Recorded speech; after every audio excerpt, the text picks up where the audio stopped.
ब्रह्मांड के बारे में सबसे समझ से बाहर की बात यह है कि ये समझने योग्य है। ये शब्द अल्बर्ट आइंस्टीन के हैं और आज हम जिस विषय की गहराई में उतरने वाले हैं वो इन शब्दों की सीधी सीधी परीक्षा लेता है। नमस्कार और स्वागत है। आज का विषय सिर्फ खगोल विज्ञान में दिलचस्पी रखने वालों के लिए नहीं है, बल्कि यूपीएससी की तैयारी कर रहे उम्मीदवारों के लिए भी बेहद जरूरी है। जी बिल्कुल। ये करंट अफेयर्स का एक ऐसा टॉपिक है जो विज्ञान और दर्शन के बीच की रेखा को धुंधला कर देता है और आपकी विश्लेषणात्मक सोच को एक नई धार दे सकता है। और विषय भी कोई छोटा मोटा नहीं है। ये सबसे बड़े सवाल से जुड़ा है। इस सब का अंत कैसे होगा, हमारे ब्रह्मांड का। दशकों से हमारे पास इसका एक जवाब था। एक कहानी थी जिसे लगभग सभी ने मान लिया था, बिग फ्रीज। बिल्कुल, महाशीत, एक ठंडा, अकेला और अंतहीन अंधकार। कहानी ये थी कि ब्रह्मांड हमेशा फैलता रहेगा, आकाशगंगाएं एक दूसरे से दूर होती जाएंगी, तारे बुझ जाएंगे और अंत में सिर्फ ठंड और खालीपन बचेगा। एक बहुत ही शांत लेकिन उदास अंत। लेकिन अब कुछ नए स्रोतों और डेटा ने इस पूरी कहानी पर एक बहुत बड़ा प्रश्न चिन्ह लगा दिया है। हाँ, एक नई भविष्यवाणी सामने आई है जो ठंडे और शांत अंत की जगह एक बहुत ही नाटकीय, हिंसक और विनाशकारी अंत की बात करती है, बिग क्रंच या महासंकुचन। ये सिर्फ एक विचार का बदलना नहीं है, ये हमारी पूरी ब्रह्मांडीय समझ को जड़ से हिला देने जैसा है। तो आज हमारा मिशन है इन स्रोतों को खंगालना और ये समझना कि ब्रह्मांड के अंत की कहानी अचानक कैसे बदल गई। इस नई थ्योरी के पीछे क्या सबूत है और ये हमारे अस्तित्व के बारे में हमारी समझ को कैसे प्रभावित करता है। चलिए इस ब्रह्मांडीय रहस्य की तह तक चलते हैं। तो सबसे पहले सीधे उस चौंकाने वाली बात पर आते हैं जिसने सबको हैरान कर दिया है। ये नया मॉडल सिर्फ ये नहीं कह रहा कि ब्रह्मांड का अंत बिग क्रंच से होगा, बल्कि यह हमें एक तारीख भी दे रहा है, एक डेडलाइन। हाँ, और यही बात इसे डरावना और दिलचस्प दोनों बनाती है। स्रोतों के अनुसार ब्रह्मांड का विस्तार जो अरबों सालों से चल रहा है, वो अगले लगभग 10 अरब सालों में धीमा होकर रुक जाएगा। एक मिनट, रुक जाएगा? मतलब जो चीज बिग बैंग के बाद से लगातार हो रही है वो थम जाएगी। और फिर उल्टी दिशा में चलने लगेगी। अच्छा। मॉडल की भविष्यवाणी है कि रुकने के बाद ब्रह्मांड सिकुड़ना शुरू कर देगा, और ये सिकुड़न भी उतनी ही तेजी से होगी जितना विस्तार हुआ था।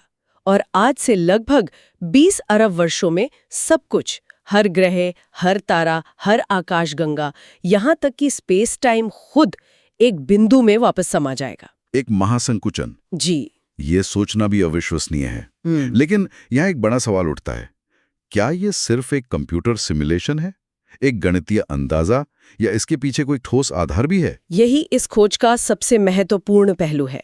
ये सिर्फ थियरी नहीं है। ये मॉडल चिली में स्थित डार्क एनर्जी सर्वे यानी DES और एरिजोना में dark energy spectroscopic instrument DESI से मिले असल डेटा पर आधारित है। अच्छा, तो ये दुनिया की सबसे शक्तिशाली ऑब्जर्वेटरीज में से हैं। बिल्कुल, यानी ये सिर्फ हवा में कही गई बात नहीं, बल्कि अवलोकन पर आधारित है। इसने ब्रह्मांड के अंत की कहानी को एक ठंडे नीरस अंत से बदलकर एक आग के गोले वाले नाटकीय अंत में बदल दिया है। ठीक है, तो डेटा कहता है कि कुछ गड़बड़ है। दशकों से हमें पढ़ाया गया कि एक रहस्यमयी शक्ति है डार्क एनर्जी, जो ब्रह्मांड को धकेलकर और तेजी से फैला रही है। हाँ। इसका संबंध आइंस्टीन के कॉस्मोलॉजिकल कांस्टेंट या लैम्डा से था, और लैम्डा को हमेशा पॉजिटिव माना गया। मतलब एक ऐसी शक्ति जो हमेशा बाहर की तरफ धक्का देगी। इसे एक रस्साकशी के खेल की तरह सोचिए। ठीक। एक तरफ है गुरुत्वाकर्षण, जो हर चीज को एक दूसरे की ओर खींच रहा है, रस्से को अपनी तरफ खींच रहा है। दूसरी तरफ है डार्क एनर्जी, जो हर चीज को एक दूसरे से दूर धकेल रही है, यानी रस्से को बाहर की ओर खींच रही है। और अब तक हम मान रहे थे कि डार्क एनर्जी वाली टीम बहुत मजबूत है और वो हमेशा जीती रहेगी, जिससे रस्सा खिंचता ही चला जाएगा। बिल्कुल, यही बिग फ्रीज का आधार था।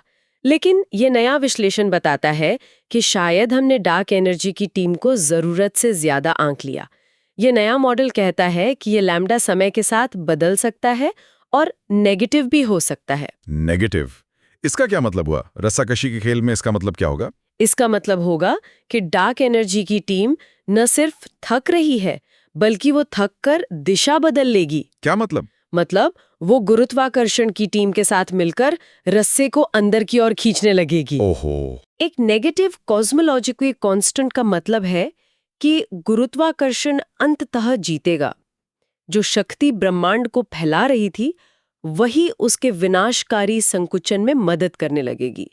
ये एक सदी पुरानी ब्रह्मांडीय सोच पर सीधा हमला है। एक मिनट रुकिए।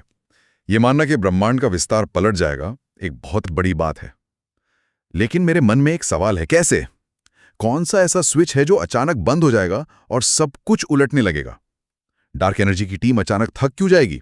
बहुत अच्छा सवाल है, और यहीं पर ये थियोरी और भी ज्यादा रहस्यमय और दिलचस्प हो जाती है। स्रोत इस बदलाव का कारण एक बहुत ही अजीब, लगभग भूतिया कण को बताते हैं, अल्ट्रालाइट एक्सियन। एक्सियन? मैंने ये नाम सुना है, लेकिन हमेशा डार्क मैटर के एक उम्मीदवार के तौर पर। सही सुना है।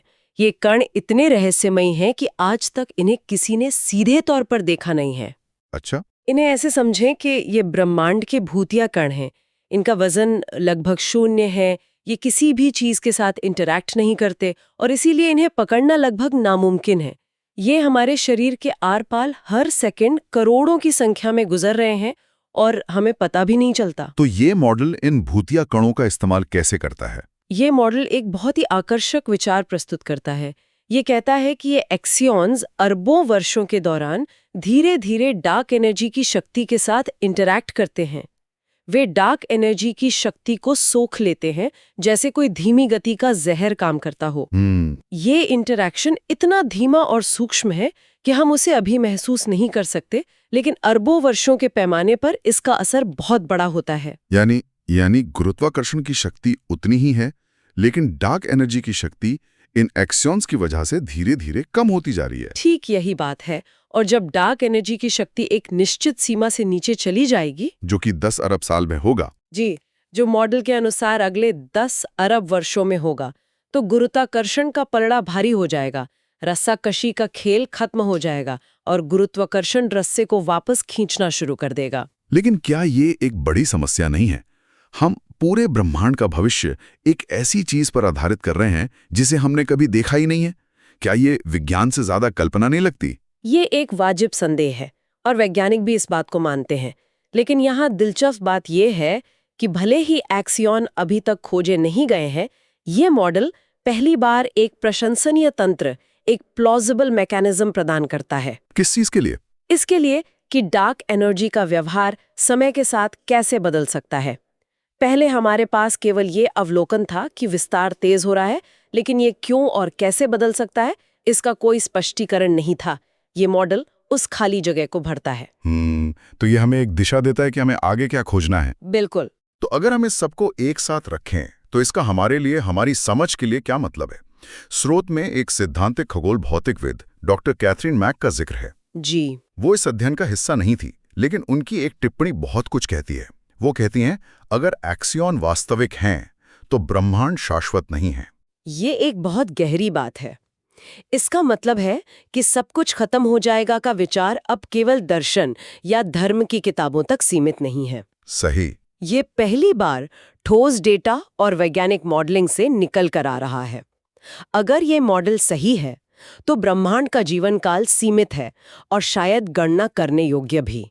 हम शायद पहली बार अस्तित्व के अंतिम बिंदु की गणना करने के कगार पर खड़े हैं। ये बात इस पूरी खोज के महत्व को कई गुना बढ़ा देती है, और ये हमें एक बहुत जरूरी सबक भी सिखाती है कि हम अपने ब्रह्मांड के बारे में कितना कम जानते हैं। सही कहा। सोचिए, हम ब्रह्मांड के 95% हिस्से, मतलब डार्क मैटर और डार्क एनर्जी के बारे में लगभग कुछ नहीं जानते।